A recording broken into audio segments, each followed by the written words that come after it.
今天要从热水器这里把冷热水管接出来到旁边的洗手盆。首先把热水器的进水阀关上，用取堵头的专用工具，将热水器的冷热水管出水口的堵头取下来，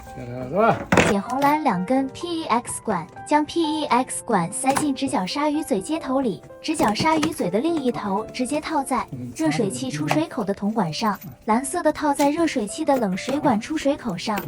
红色的套在热水管出水口上，将 PEX 的另一头套上鲨鱼嘴开关水阀，然后接到洗手盆水龙头的给水管上，不用浇水，不用焊接，